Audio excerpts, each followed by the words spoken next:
Hello, everyone, and welcome to the Down Syndrome Center podcast. As always, I'm your host, Dr. Kishore Volodi. And today we're going to be touching on a topic that I think is so important for us to really get the most recent information. It seems like things are changing all the time in this area. And that is really along the lines of aging and dementia and some therapeutic options. You know, if listeners go back in time, you'll see that we've talked about aging. And we've talked about dementia, Alzheimer's dementia in particular.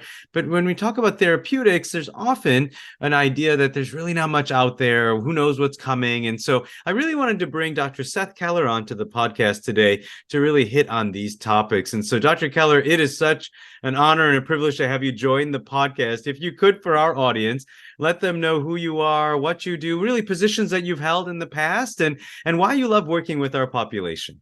Thank you very much, Kishore. I'm honored and privileged to be here, and I appreciate especially the topical area. So I'm a adult neurologist. I live in the Philadelphia area now. I'm in southern New Jersey, and I've been at this type of work for a number of decades. So I've been working in this field, and I've become over the last number of decades working on a number of different national organizations, including Down Syndrome Medical Interest Group, DISMIG, which is where I know you and we work Yes. together, but also the other organizations I work with, really, which I've done actually for a lot more years, is within the American Academy of Developmental Medicine and Dentistry, or the AADMD, and I'm the past president of that organization where I ran that group and still am a leader. But the other group, which also is very relevant to this topical area, is the National Task Group on Intellectual Disabilities and Dementia Practices, or NTG. And in that group, I am the co-president along my colleague Matt Janicki,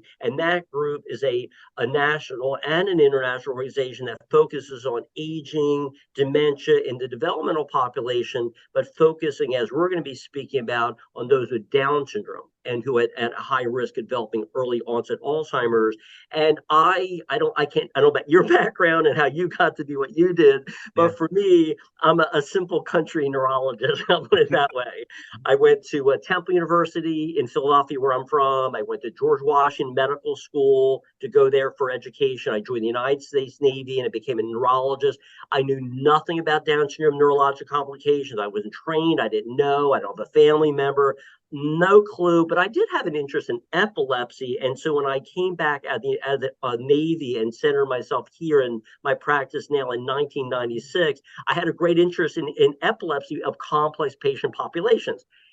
Ipso facto, those that are very complicated are those with intellectual and developmental disabilities. So I kind of got ingratiated with the developmental population in the southern New Jersey area. And soon thereafter, because of my own interest in education and training and networking, I got to know people locally, regionally, nationally who are thought leaders in the field of special care, dentistry and medicine and healthcare and special Olympics. So I grew and really more about thinking and working with like-minded people who cared about people's special needs, and it basically grew and grew, and I just rose up in the ranks like a number of us, and that's where I'm at today.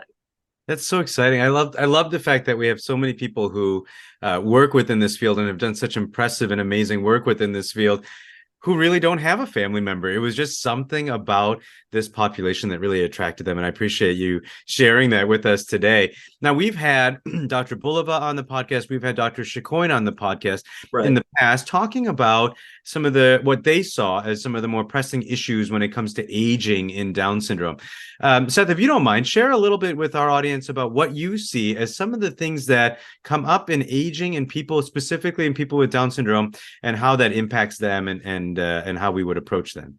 Well, thank you. That's exactly dead on. So really, people with Down syndrome always thought, many people realize that they seem to age early. The way they look, their hair, their skin, they seem to be different in terms of their early aging characteristics. And definitely the issue and concern about their brain health and their aging of their mind was kind of inkled about, but not really known, because really just a number of decades ago, we're talking about maybe in the 60s and such like that, people weren't living that long. they weren't getting a lot of super early intervention when they're young. So really the issue about, well, what really happened to someone with Down syndrome when they're in their 60s or even 50s and 60s? No one really knew because they were dying. They weren't getting all the early intervention. They might die from leukemia or heart disease or other complications. So really back in the 80s and in that time period, that's when people started living longer and to start papers and research started showing, hey, it looks like there's a higher prevalence of people with Down syndrome when they get early onset Alzheimer's. But now, as the time has gone on over the decades, people are now living longer and longer and longer, and it's become more and more and more really apparent that there is a high prevalence, a high likelihood that people with Down syndrome really are getting Alzheimer's. And then the research started questioning, like, why was it happening? And then they realized it was because of the genetics, the extra chromosome 21, which makes them have chromosome 21, creates this extra beta amyloid protein, which is part of our body. But if you have too much of it, it starts building up within the brain. And the buildup in the brain starts causing blockage, deterioration, injury of the brain cells and the connections, which is basically what Alzheimer's is. And that's basically, so people with Down syndrome really in research and study and evaluation showed they started getting the buildup of beta amyloid protein in their 20s, up more in their 30s, more in the 40s. And by the time they're in their late 40s and 50s, that's typically when they start showing signs of losing possible skills of their mental capabilities. And that's where the red flags go off. The families, the organizations, they're not right. There's a change. And that gets the whole issue related. And then after a shorter amount of time, there could be more of a rapid progression of losing their skills. And tragically, after 5 years or so after the beginning of it, a predominant number of them die. The statistics is about 60% by age 60, and after age 60, it's almost like 90%. I wouldn't say it's 100% of all people with Down syndrome, but be it as it may, Kishore, it's basically like it's really quite concerning and quite prevalent. And years ago, the question is, what can you do about it? Is it worth to know? What can you do? So there's going to be a discussion you will be having there now. So things are changing now that we have more research and evaluation with new therapeutics. Maybe there's hope. So you were talking about early onset, and I think that there may be some people in the audience who wonder just how early is early. In fact, even in our facility, there was a young person with Down syndrome who was admitted recently at the age of 16, and the ER thought that maybe they had early onset Alzheimer disease. And so my question for you is, as a neurologist, what do you consider early onset? When is a general population? When do they see Alzheimer's disease? And when do we see it in people with Down syndrome? Before age 65. Okay. So by definition, it's called early onset or young onset before age 65. Then it's called the late onset or LOAD, late onset Alzheimer's disease is over 65. And what you're defining, which is a very interesting thing, is regression, I imagine, right? Yes. So I don't know if you want to get to that. You probably can tell me more about regression. So that is where a young person, a teenager, a young adult is having a rapid loss of their motor or functional or cognitive skills in a rapid way, and that's an integration or disintegration or regression. That is not Alzheimer's disease. Yeah, and I appreciate you saying that, and I think that that's something that's so important for those in the audience who are providers to understand, is that when you're talking about early onset, it's still adults. It's not in pediatrics that we're seeing Alzheimer's. The parents may still get, that's my kid. They might still say, that's my kid, that's my child. Yes. But it is. But they're now their 40s and 50s, and mom and dad are probably in their 80s or late 70s. But to them, it's always their child. But yes, it is early onset, meaning it's less than age 65. And I have seen in my own private practice here in New Jersey, I have seen people in their early 40s, and that is young, who are developing. That's pretty young for this condition. Most people, it's probably mid 50s, late 50s. That's probably the predominance where I'm starting to see individuals develop symptoms. Okay. Now, as we think about what you were talking about with the amyloid plaques, and how in somebody with Down syndrome, they're going to be starting to produce those earlier. You said even in their 20s and 30s, they're starting to produce them. Now, as I recall, and please correct me if I'm wrong, but if we were to look at the brain, somehow do a biopsy of the brain of a 40-year-old with Down syndrome, we would expect them to have severe Alzheimer's disease based on what we're seeing in that specimen, because they have so many amyloid plaques and tangles and things like that are happening, but yet they don't all have on display at that age Alzheimer's. Is there a reason for that, or am I on the right Right. path in Well, there's thinking? probably a tipping point. There's some Okay. kind of tipping point, the straw that broke the camel's back Yeah. tipping point, I guess you can call it, where Yeah. there's enough plaque buildup where all of a sudden the symptoms begin to herald themselves. Memory, gait, seizures. We can talk about like what are the earliest signs, but some of that is there. It's a tipping point. But what you mentioned is very interesting, is that we typically diagnose, and this goes with the tech you mentioned about a biopsy years ago, and I'm now 60 years old. So back in the day when I started my train neurology, the only way that we were able to confirm certain diagnosis of Alzheimer's disease was on autopsy. After a person died, we might think about it. We might think it's dementia. We might think it's Alzheimer's. We didn't really know. You throw words around. And we used to say the only way you can know is based on autopsy. You mentioned brain biopsies, the same Yeah. kind of thing. Yeah. And we didn't know. But now with these proteins, these are called biomarkers. So I Mm. don't know if you want to get in a whole discussion about biomarkers, because that's part of this evolution of research and knowledge. It's the biological measurement of the disease or ailment or condition that you're looking to measure. Otherwise, you're just haphazarding conjecture as to what you think is wrong with them. So you can check for these markers to really get a better sense Research, without being invasive about it. Is that what you're saying? Okay, absolutely. got it, got it. So and now I'm just a pediatrician, so I don't treat Alzheimer's disease. But as I think about what we've just talked about, it would seem like therapeutic options would be focusing on how do we reduce the amount of amyloid production or deposition in the brain, or how do we, once it's there, get rid of it? Is that kind of how therapeutics are thought about, or where do therapeutics lie when people are thinking about treating Alzheimer's disease or Well, preventing? it's a great question, because Yeah, basically the therapeutics have to do with these mitigating factors. So you can actually say, what can you do as a child? What can you do yeah. as a young adult to keep your mind sharp, health and wellness? So if you want to go back in time, decades before age-related, age-related change, is actually the time clock really starts when you're young. How well do you care for yourself when you're younger? This is for me and for you, people with developmental disabilities. It has a lot to do, and this is really significant, because it doesn't just start when you start having symptoms. It really starts from all of us in our lives. Do you sleep well? Are you treated for your high blood pressure? Are you treated for your sleep apnea? Are you treated for your thyroid condition? Are you exercising well? Is your weight under control? And there's research that really shows that you can mitigate age-related cognitive decline, maybe even people with Down syndrome, to help reduce, delay, push back age-related change, even though you might have a high prevalence. So even before you might even talk about vitamins and nutrients and these drugs and these shots and all these things, which we'll talk about, you probably, and I think this is a very significant thing for parents and other caregivers, that you shouldn't just wait. You should, you shouldn't really wait until they're older, when they're older and now you're trying to play catch up. You really got to start health and wellness seriously well before during your lifespan. So I think that would be my first starting point as the beginning of a type of therapy. So, like, what you're saying is essentially managing medical issues appropriately.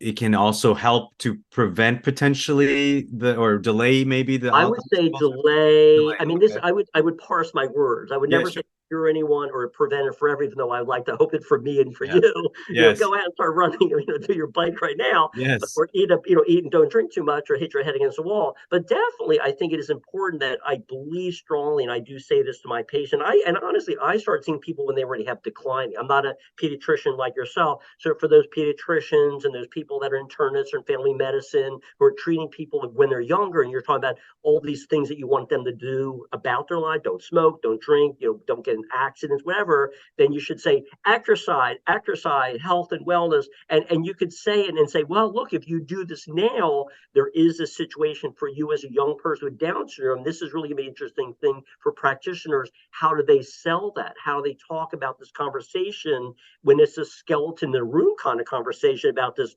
foreboding, ominous kind of situation that many people will get when they're older? And that's a conversation that I think a lot of practitioners and family members and caregivers have to seriously think. How do they have this conversation so they can say and almost like convince the person, lose that weight, do that exercise, live your life. And I really think that's not a small issue. And I don't really know how that's thought about a lot in common practice. Yeah, that's great. Now, let's say you have a patient who they've done those things, or they maybe haven't done those things, but now you're at this point where you're wondering, are they perhaps putting on display some signs of Alzheimer dementia? Right. What are some of the, how would you approach that? Therapeutically or diagnostically? How do you approach that? Well, I think the first thing to do is to really appreciate why is the you have to document decline. Uh-huh. So you have to, and this is really it's assessing people. So how do you assess them, evaluate them to document that a change is happening to them? And I think that's not a small issue because it's often the family members, the caregivers, the people around them are noticing these changes. So they have to really be very black and white. And I'll say it's called the life story of the person, Joe and Mary's life story. What was Mary and Joe like when they were younger? What was their best abilities in their life, whether it's in Special Olympics, a job, or independent, or need to support a living, and really try to be very black and white. At what level of functioning were they able to do in their activity daily living? So you have a starting point of a baseline. And then you then say, well, what change is now happening and where have they changed off their baseline? And that's the initial documentation. So once they change and you can see there's a change, then there has to be that broad-minded, open conversation, most likely with a healthcare provider, a doctor, a pediatrician, nurse practitioner, maybe a neurologist. And they have to be very broad and think about what are all the possibilities that might relate to that. Maybe it's just normal age-related normal changing, or maybe it's related to a lot of whole host of different, it's called a differential diagnosis. The term is that it's looking for the different issues that might contribute to the problem. Maybe they're not seeing well, maybe their vision is going, maybe they're not hearing as well, maybe they're not sleeping well, like sleep apnea, maybe they got a low thyroid, maybe they have a low B12 level.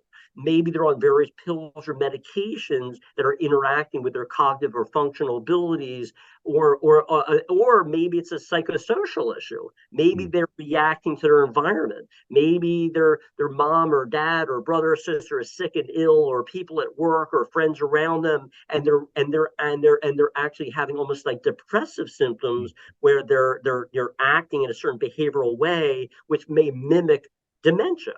So Sure. I think what really has to happen in the initial stages of a decline is have this broad-minded scope of evaluation rather than jumping all over that and go right to the diagnosis of Alzheimer's disease or Yeah. dementia. That's not a small issue. That's a huge issue that all practitioners and families, otherwise, the knowledge of early onset Alzheimer's, the high prevalence, as I was just stated, you could just overly be biased, say, oh, they all get it, this must be what it is, when maybe there's something reversible, treated, or Sure. mitigated, and that's huge. But that's really my first step. Okay. And then let's say you go through that first step, you look into all of these potential medical causes, and now you feel convinced that this is Alzheimer dementia. Where would you go next? What would you do You next? want it well that so the next step as you're describing is how do Yeah. you make sure it's Alzheimer's? And Yeah. Alzheimer's, for our own audience, people say Sure. dementia, Alzheimer's. So dementia, just I'm gonna, if you don't mind, I'm just gonna like kind of Please. because Yeah. I conversation. So Yeah. dementia, just for the audience, because these terms get kind of bandied about between what's Alzheimer's, what's dementia. So dementia basically is a progression of losing cognitive abilities, the way you think, the way you plan, the way of memory, the way you understand. And when that begins to get worse and worse progression, it's also associated with the person not able to do the same kind of thing they had before, and therefore caregiver, family member, etc., had to then assist them in their daily needs. Mhm. That concept of that I'm describing is quote unquote dementia. Okay. But that can be caused by other problems, as I described this whole work of the evaluation. So you could have B12 deficiency causing dementia. You could have mood dysfunction causing dementia. You could have multiple strokes causing dementia. You could have also medication causing dementia. But the number one reason, when all the, just like you said, exclude this and these all don't pan out, the underlying reason why the majority of people do get dementia, that's not just with people with Down syndrome, that your normotypical people that don't have developmental disabilities are what are called neurodegenerative disorders.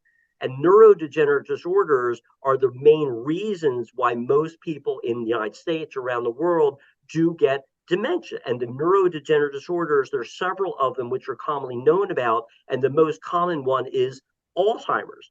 Alzheimer's is it's called Alzheimer's dementia, and that is this amyloid buildup and another protein called tau. But another one, and sadly enough, my mother had this, was Parkinson's dementia. Mhm.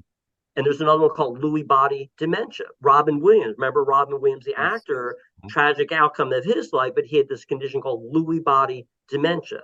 So, but in people with developmental disabilities, the only condition that we know about in people with developmental disabilities mainly is those that have Down syndrome have this high prevalence, this high rate of getting a specific form of dementia, which is amyloid buildup because the protein increased because of the chromosome, and they get Alzheimer's dementia. Whether or not they get other form of dementia or other types of autism or CP or other non-specific genetic forms of developmental disabilities are more prone to getting other forms of dementia. It's hard to say. There are others, but it's really Down syndrome that is mostly of a concern, and it's the amyloid. So if you're looking for the accuracy of the diagnosis, it's still speculation. They look like them Alzheimer's. We think they got Alzheimer's, and before you would do an MRI of the brain, you do a CAT scan of the brain, and basically those studies don't really show the microscopic changes of amyloid. They show the structure of the brain. They show if you have a stroke, you have a tumor, too much water in the brain. They don't show amyloid because amyloid by and large is microscopic.